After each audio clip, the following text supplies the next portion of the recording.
طبيعي ان الطفل يكون في الوقت ده بيكره المتحرش، لكن في بعض الاوقات بنلاقي لا، ان الطفل بيدافع عن المتحرش او بيحب المتحرش. يا وسام، انا عرفت ان انت بقيت كويس واتبسطت جدا. اكتر من 90% من حالات الاطفال اللي تعرضوا للتحرش بيكون المتحرش في دايرة الثقة القريبة للطفل، إذا كان حد من الأقارب، حد من الجيران، أو حتى المدرسين بتوع الطفل. وده بيدي المتحرش فرصة كبيرة قوي إن هو يبدأ يدرس شخصية الطفل ويبدأ يشوف إيه اللي ناقصه وإزاي يقرب منه. تاني حاجة ممكن تكون عندنا إن المتحرش يعرف يحسس الطفل بالذنب، انت ليك ايد في اللي حصل، فيبدأ الطفل مش عارف يتصرف ازاي. واحنا بنتكلم على عقلية الطفل 6 سنين 7 سنين في السن ده، فيعمل ايه؟ يبدأ يدافع عن المتحرش ويبدأ يرتبط بيه اكتر ويبدأ ينفذ له اكتر، علشان انا المسؤول، انا اللي بوظت الدنيا. تالت نقطة ممكن تحصل، احساس التخويف والرعب اللي بيبذله المتحرش على الطفل، فالمتحرش بيهدده وقتها ان هو هيأذيه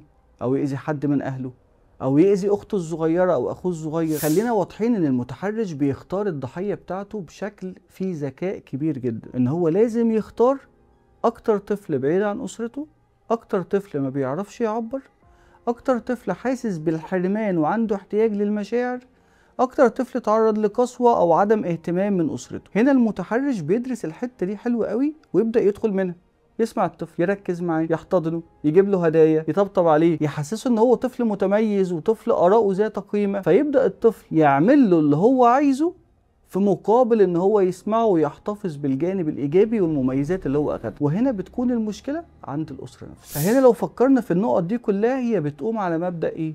بتقوم على مبدأ ان في متحرش فاهم هو بيعمل ايه كويس، انسان شرير ظالم، وطفل مش عارف احداث اللي بيحصل، احنا ما وعيناهوش كويس، واحنا كأسرة اتخلينا عنه، ما بنسمعش علامات جسمه، ما بنسمعش علامات كلامه ان هو الطفل في خطر او عنده احتياجات محتاجين ان احنا نركز عليها. لو ده حصل في اي وقت، فاحنا اول حاجة لازم نبعد الطفل اللي تم التحرش بيه عن المتحرش جدا، ونطمنه ونسمعه، ما نلومهوش، حتى مش بالكلام ان انت انسان او طفل وحش او انت السبب، او نقول له انت ليه ما قلتلناش من زمان.